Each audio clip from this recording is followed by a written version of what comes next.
जय हिंद दोस्तों, आप सभी का मेरा यूट्यूब चैनल एस मैथमेटिक्स में बहुत बहुत स्वागत है। दोस्तों आज का मेरा यह वीडियो एलसीएम क्लास का दूसरा और आखिरी वीडियो है। दोस्तों मेरा पूरा विश्वास है कि यदि आप मेरे एलसीएम क्लास का पहला वीडियो और आज का ये वीडियो यदि देख ले रहे हैं और देखकर पूरा तरह समझ जा रहे हैं तो मेरा पूरा विश्वास है कि किसी भी एग्जाम में का मतलब हुआ, चाहे आप किसी क्लास का एग्जाम दे रहे हो अथवा किसी कंपटीशन का एग्जाम दे रहे हो, और इन सभी एग्जामों में यदि एलसीएम संबंधित किसी भी प्रकार का प्रश्न घुमाव फिराव पूछे तो आप आसानी से उन प्रश्नों को जवाब दे सकते हैं। जैसे कि आज का मैं आपसे बोल दूं कि एलसीएम संबंधित 5 प्रकार का प्रश्न पूछता है ज़्यादातर, तो जिसमें मैंने 3 प्रकार का क्वेश्चन अपने पिछले एपिसोड में आपको बता दिया था और जो 2 प्रकार का क्वेश्चन रह गया था आज उसी प्रश्न को आपके बीच लेकर उपस्थित हुआ। जैसे कि आज का पहला प्रश्न है राम श्याम और मोहन किसी वृत्ताकार पथ पर चक्कर लगा रहे हैं। यानी वृत्ताकार का मतलब क्या है तो समझते हैं, यानी गोल सर्किल। और राम श्याम और मोहन किसी वृत्ताकार पथ पर चक्कर लगा रहे हैं। यहाँ तक तो हम सभी को समझ में आया। राम उस वृत्ताकार पथ को 12 मिनट में, श्याम 18 मिनट में तथा मोहन 20 मिनट में पूरा कर लेते हैं। जो वृत्ताकार पथ है उस पथ को राम 12 मिनट में एक चक्कर लगा लेता है, श्याम 18 मिनट में एक चक्कर लगा लेता है, और जो मोहन है उसी वृत्ताकार पथ को पूरा 20 मिनट में एक चक्कर लगाता है।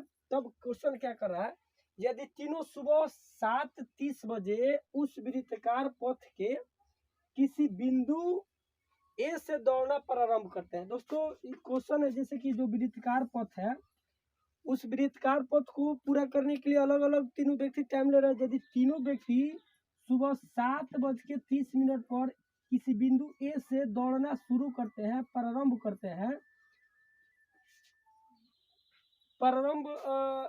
करते हैं तो अगला बार कितने बजे तीनों पुनः उस प्रारंभिक बिंदु पर एक साथ होंगे।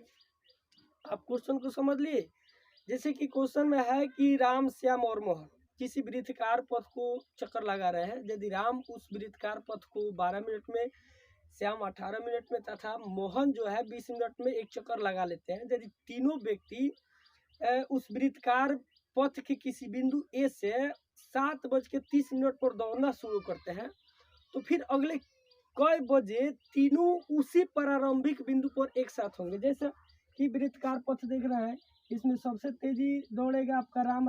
क्यों कम समय 12 मिनट में पूरा कर रहा है। उसके बाद आपका श्याम रहेगा और सबसे पीछे कौन रहेगा, राम रहेगा, भले मोहन रहेगा।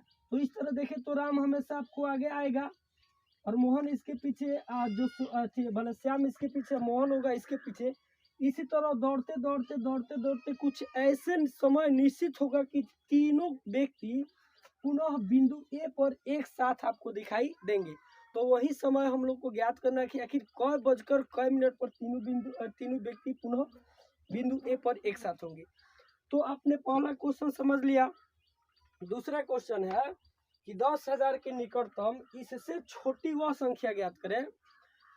तो दोस्तों एक मैं आपसे बात बताना चाहूँगा कि किसी भी संख्या के निकटतम 2 संख्या होते हैं, एक निकटतम उससे बड़ी और निकटतम उससे छोटी। जैसे संख्या 10 को ले रहा हूँ तो 10 के निकटतम एक संख्या 11 है और 10 के निकटतम एक संख्या 9 है। तो 10 के निकटतम उससे बड़ी संख्या 11 होगा, 10 के निकटतम उससे छोटी संख्या आपका 9 होगा। तो यहाँ पूछ रहा है 10,000 के निकटतम इससे छोटी वह संख्या ज्ञात करें। मतलब 10,000 के निकटतम उससे छोटी संख्या ज्ञात करना है जिसमें 2, 3, 4, 5 तथा 6 से भाग देने पर पूरा भाग लग जाए। तो आपने 2 क्वेश्चन समझा। आज हम लोग इस एपिसोड में इन 2 प्रकार के जितने भी सारे क्वेश्चन पूछे जाते हैं हम आराम से उन सभी प्रश्नों को जवाब दे सकते हैं जब यह दो क्वेश्चन हम लोग देख रहे हैं, इसको जब हल करना हम लोग सीख ले कि कैसे बनेगा कैसे नहीं बनेगा। दोस्तों हमने आपसे भी बोला था कि देखिए लॉस से संबंधित आपसे क्वेश्चन न बनने का सबसे बड़ा कारण होता है कि आपको लॉस किसे कहते हैं आपको पता नहीं होता है। लॉस निकालने तो आपको आता है, लेकिन लॉस किसे कहते हैं शायद आपको पता नहीं होता है। तो हमने अपना पिछला वीडियो में लॉस किसे कहते हैं उसको बताया था। उसके बाद जो 3 प्रकार एलसीएम में 5 प्रकार के क्वेश्चन पूछे जाते हैं, जिसमें 3 प्रकार का क्वेश्चन मैंने आपसे बताया था, जो मेरा वीडियो 30 मिनट का हुआ था। तो आज इस प्रश्न को हल करने के लिए फिर एक बार और हम लोग एलसीएम क्या है उसको हम लोग याद कर ले, थोड़ा रिवाइज कर ले, बहुत आसानी हो जाएगा।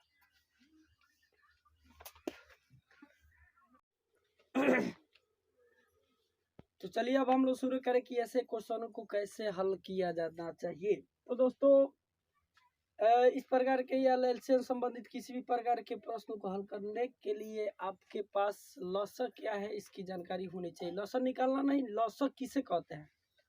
हालांकि हमने पिछले वीडियो में ही आपको लॉसक क्या है आपको बताया था, थोड़ा समय लगेगा, उसको एक बार और रिवाइज कर लिया जाए। तो लॉसक क्या है, तो 2 या 2 से अधिक संख्याओं के सबसे छोटी समान अपवर्तक नहीं, अपवर्त्य 2 या 2 से अधिक संख्याओं के सबसे छोटी समान अपवर्त्य ही लॉसक कहलाता है। जैसे अपवर्त, अब अपवर्त का भी मतलब आपको बतलाया गया था। अपवर्त को आप गुणज या पहाड़ा भी कह सकते हैं।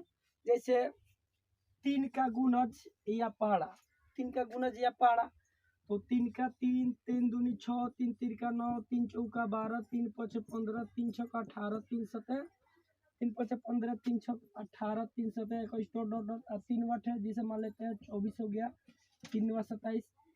ये जो 3 6 9 आप देख रहे हैं, यह 3 का अपवर्त्य या 3 का गुणज या 3 का पहाड़ा ही कहलाएगा। ठीक है, हो गया। तो अब जैसे 4 का लिखना है, तो 4 का 4 दूनी 8, 4 तिहाई 12, 4 चौका 16, 4 पचे 20, 4 छक 24, 4 सत्ते 28, 4 अठे 32। जैसे मान लेते हैं कि 6 का भी लिखना है, तो 6 का 6, 6 दूनी 12, 6 त्रिका 18, 6 चौका 24, 6 पचे 30, 6 छक 36, 6 सत्ते 42, 6 अठे 48 डॉट डॉट डॉट डॉट। तो ये हमने यहाँ अभी 3 4 और 6 का अपवर्त लिखा है, जबकि लॉसक कहता है कि 2 या 2 से अधिक संख्याओं के सबसे छोटी समान अपवर्त को लॉसक कहते हैं। तो जैसे 3 4 6 का हमने अपवर्त लिख लिया। अब इसमें अब आपसे बोले 3 4 और 6 का लघुत्तम सम अपवर्त ज्ञात करें, तो लघुत्तम सम अपवर्त बोले तो सबसे छोटी समान अपवर्त, तो सबसे छोटी समान अपवर्त आप देख रहे हैं यहाँ क्या हो रहा है, आपका 12 हो रहा है। क्या हो रहा है, तो 12। ठीक है, अब देखते हैं 12 से छोटा किससे, तो 12 से छोटा ये तीनों का कोई समान अपवर्त है, तो आपका जवाब आएगा, देख लीजिए, नहीं। लेकिन जहां तक 12 का बात करें, तो 12 के बाद आगे जाइएगा तो बहुत मिलेगा। जैसे कि आपको रास्ता में मिलेगा यहाँ 24 मिलेगा, इसी तरह आगे 36 मिलेगा, 48 मिलेगा, बहुत सारे संख्या मिलेगा। तो मुझे विश्वास है कि आपने लॉसक क्या है आप समझ लिए। तो चलिए दोस्तों, जो पहला क्वेश्चन है, इस प्रकार के क्वेश्चन को हम लोग हल करें तो कैसे करें।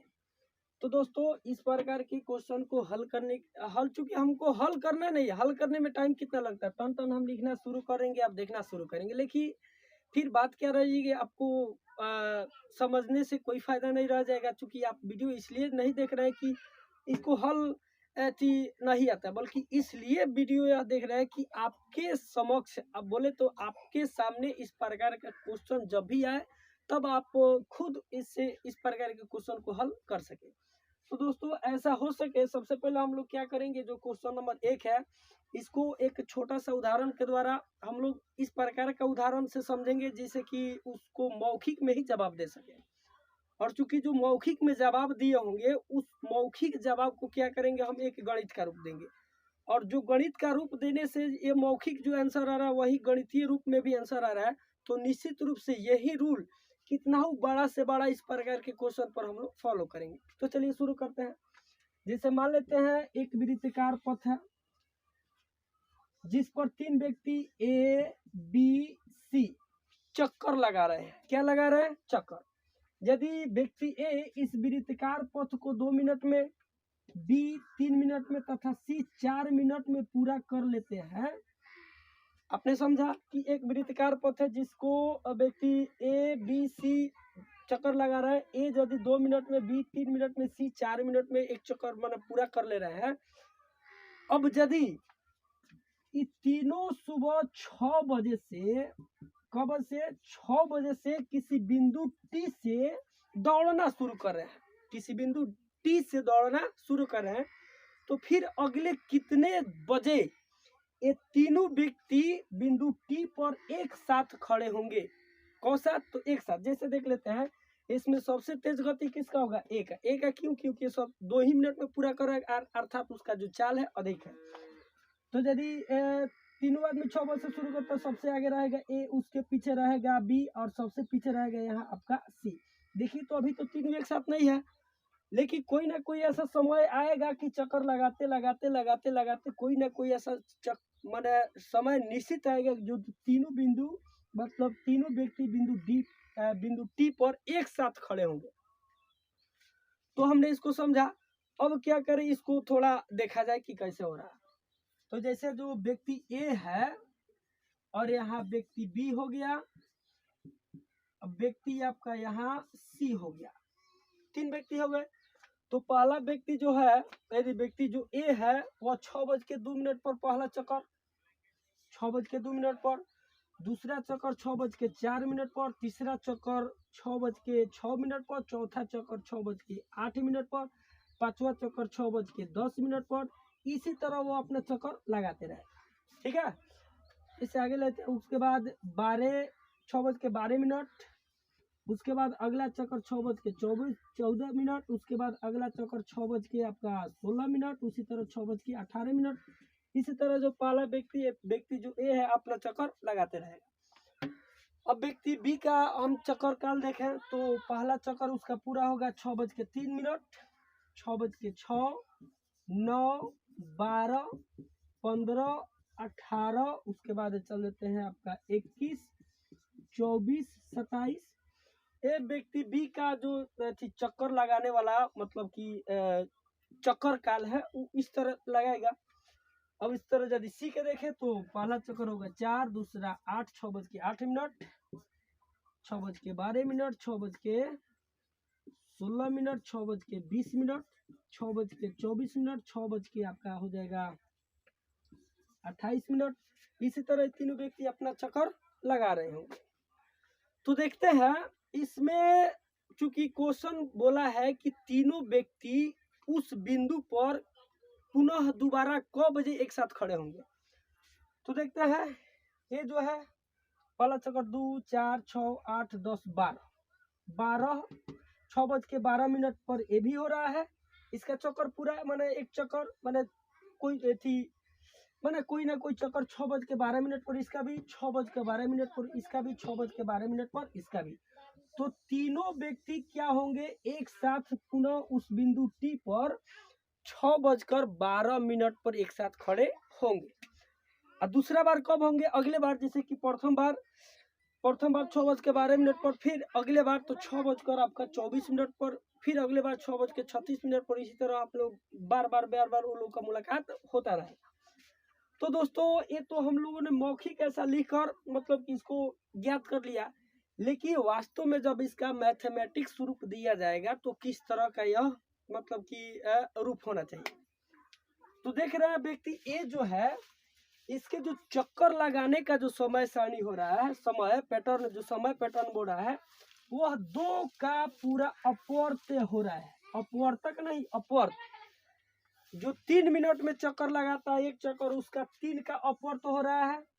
4 जो हो रहा है वह पूरा 4 का अपवर्त हो रहा है। ठीक है, तो चूंकि प्रथम बार निकालना था, फर्स्ट बार कितने समय में तीनों एक साथ होंगे, तो यहाँ तीनों का समान अपवर्त होना चाहिए, तीनों का समान अपवर्त।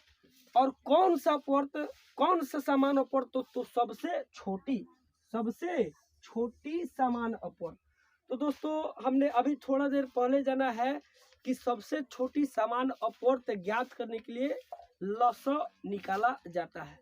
तो अब मुझे विश्वास है कि जो आप लोग क्वेश्चन एक था राम, श्याम और मोहन वाला, आप इस संबंधित कोई भी क्वेश्चन आए तो आप उसको जवाब दे सकते हैं। तो कैसे दे सकते हैं? तो सर जी हम क्या करेंगे चूंकि क्वेश्चन के पैटर्न, यदि क्वेश्चन को समझा जा रहा है तो क्वेश्चन में यही पूछ रहा है कि क्या करें, उसका एलसीएम ज्ञात करें। क्या ज्ञात करें? एलसीएम। तो यहाँ देख रहे थी 6 भले, हाँ 6:12 पर। तो उसी तरह हम क्या करेंगे, जो 12 मिनट, 18 मिनट और 20 मिनट का जो चक्कर काल है तीनों का क्या करेंगे, एलसीएम निकालेंगे। एलसीएम निकालेंगे तो आपको जो आंसर आएगा एलसीएम वो मिनट में आएगा। किसमें? मिनट में। तो जैसे कि इसका तीनों का निकालिएगा तो आपका 300 मिनट आएगा। 300 मिनट को क्या करेंगे, घंटा में बदल देंगे। तो घंटा में बदलने से आपका आ जाएगा 5 घंटा। तो शुरुआती लोग कब से किया है, शुरुआती आपका 7:30 से किया है। तो क्या करेंगे, 5 घंटा इसमें और ऐड कर देंगे, 12:30 पर तीनों फिर एक साथ होंगे। तो दोस्तों मुझे विश्वास है कि आप इस प्रकार के जो भी क्वेश्चन है उस क्वेश्चन को हल कर सकते हैं। अब हम चल रहे हैं जो दूसरा क्वेश्चन था, उस क्वेश्चन को कैसे हल करें। एक बात मैं और आपसे बताना चाहूँ, मेरा जो वीडियो होता है भले लंबा होता है, मैं कोशिश करता हूँ कि छोटा से छोटा हो जाए, लेकिन क्या करें, जो समझाने का बात आता है तो उसमें तो समय लगता ही लगता है। इसलिए आप अगुताई नहीं, मेरे साथ बना रहे। तो दोस्तों अब हम लोग क्वेश्चन नंबर 2 के, जो क्वेश्चन नंबर 2 है, इसके आधार पर कोई भी क्वेश्चन आए या ये जो क्वेश्चन हुआ इसको कैसे हल करें। तो इस प्रकार के क्वेश्चन को हल करने के लिए आपको 2 उदाहरण को समझना बहुत जरूरी है। यदि वो 2 उदाहरण आप समझ जाएंगे तो निश्चित रूप से इस क्वेश्चन को बताना मुझे कोई जरूरी नहीं पड़ेगा। आप खुद बोलिएगा कि सर जी अब हमसे बन जाएगा। तो चलिए सबसे पहले वो 2 उदाहरण क्या उसको हम लोग देखें। तो उदाहरण नंबर पहला, जैसे क्वेश्चन आपसे क्वेश्चन करेगा जिससे 27 के निकटतम, किसके, तो 27 के निकटतम इससे छोटी वह संख्या ज्ञात करें, इससे छोटी वह संख्या ज्ञात करें जिसमें संख्या 5 से पूरा भाग लग जाए। तो चलिए देखा जाए तो क्या करेंगे, ऐसे क्वेश्चन के जवाब देने के लिए हम लोग क्या करते हैं, जिसमें बोला है जिसके निकटतम संख्या ज्ञात करने के लिए जिससे पूरा भाग लग जाए, उस संख्या से भाग देते हैं। जैसे संख्या 27 में संख्या 5 से हम क्या करेंगे, यहाँ भाग देंगे 5 25, आपका कितना शेष आएगा, तो शेष आएगा 2। कितना आएगा, शेष 2। अब दोस्तों हम थोड़ा यहाँ गौर करेंगे, आखिर जब हमने 27 में संख्या 5 से भाग दिया तो 2 ही शेष क्यों मिला, आपका 3 4 5 क्यों नहीं मिला। 5 तो आएगा नहीं, 1 2 3 4 क्यों नहीं आया। तो इसका जवाब होगा क्योंकि सर जी जो संख्या 27 है, संख्या 27 5 के 5वां अपवर्त्य से, 5 अपवर्तक नहीं, 5 के 5वां अपवर्त्य से 2 अधिक है। कितना अधिक है, 2 अधिक है, इसलिए 2 ही आपका यहाँ शेष मिला। जैसे 5 के 5वां अपवर्त्य देखते हैं, 5 का 5, 5 दूनी 10, 5 3 15, 5 चौका 20, 5 25, और चूंकि यहाँ संख्या है कितना 27, तो 5 का 5वां अपवर्त्य 1 2 3 4 5, 5वां अपवर्त्य कितना है, 25 है। और चूंकि जो 27 है 5 का 5वां अपवर्त्य से कितना अधिक है, 2 अधिक है, इसलिए यहाँ 2 शेष मिला। यदि 5 के 5वां अपवर्त्य से 3 अधिक होता तो कितना शेष मिलता, 3 मिलता। 3 अधिक होता तो बोले तो आपका 28 होता। कितना, तो जो संख्या 28 है, 5 के संख्या 5 के 5वां अपवर्त्य से कितना अधिक है, तो 3 अधिक है यहाँ। इसलिए आप यदि 28 में कितना से भाग दीजिए, 5 से भाग दीजिए तो 5 25, कितना मिलेगा, 3 मिलेगा। 3 ही शेष क्यों मिला, क्योंकि यहाँ जो है संख्या 3 5 के 5वां अपवर्त्य से कितना अधिक है, 3 अधिक है। ठीक है, तो शेष उतरने का कारण आपने यहाँ देखा।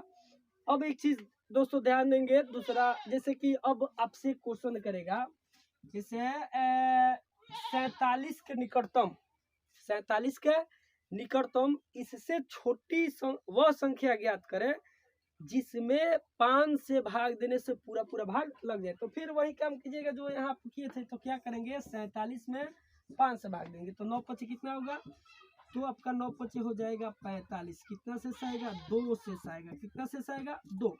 फिर यहाँ मैं आपसे क्वेश्चन करूँ कि 2 ही शेष क्यों प्राप्त हो, तो आपका जवाब होगा क्योंकि जो संख्या 47 है 5 के 9वां अपवर्त्य, 5 के 9वां अपवर्त्य से 2 अधिक है।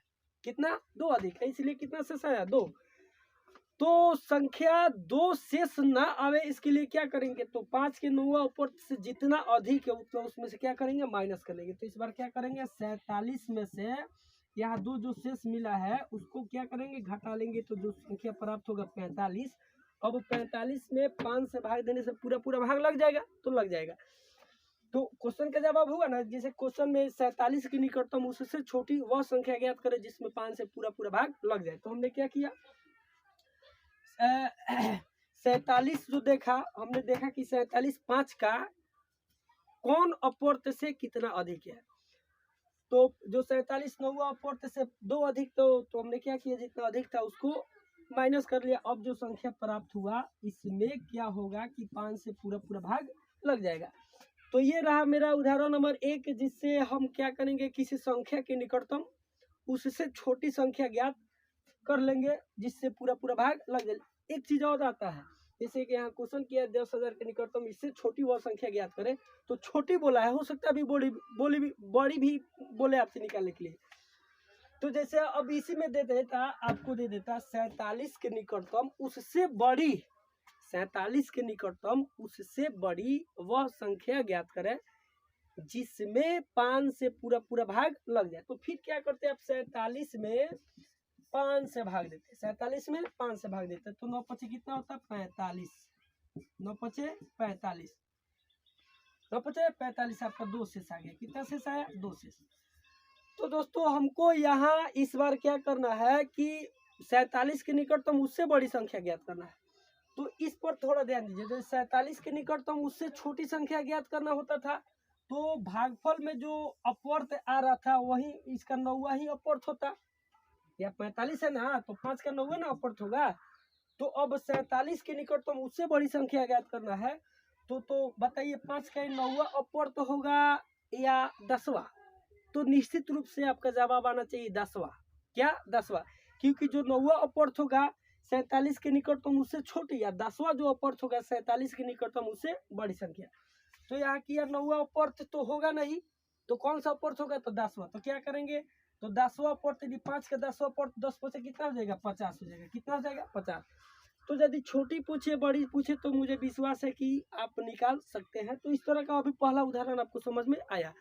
अब दूसरा उदाहरण हम समझ लें, ताकि इस प्रकार के कोई भी क्वेश्चन आपसे पूछे तो आप उस प्रकार के क्वेश्चन को बहुत आसानी से जवाब दे सको। देखिए दोस्तों, ऐसा आपको बहुत जगह ट्रिक लिखाया जाता है कि ऐसा कर दीजिएगा वैसा कर दीजिएगा, फिर ट्रिक ना होता है, आपको क्या हो जाता होगा, दिमाग से उतर जाता होगा। लेकिन क्या आपने कभी सोचा है कि ये जो ट्रिक आते हैं कहाँ से आते हैं, आपने कभी सोचा ही नहीं। देखिए मैं आपको बताऊंगा, अपने निश्चिंत रहिए। चलिए तो अब इस प्रकार के क्वेश्चन को हल करने के लिए जो उदाहरण दूसरा है उसको हम लोग देखते हैं। तो दोस्तों अब हम लोग उदाहरण नंबर 2 पर चर्चा करेंगे। जैसे देख लेते हैं, जैसे मान लेते हैं 3, 4 और 6 का लघुत्तम सम अपवर्त बोले तो सबसे छोटी समान अपवर्त 12 है। कितना है, 12।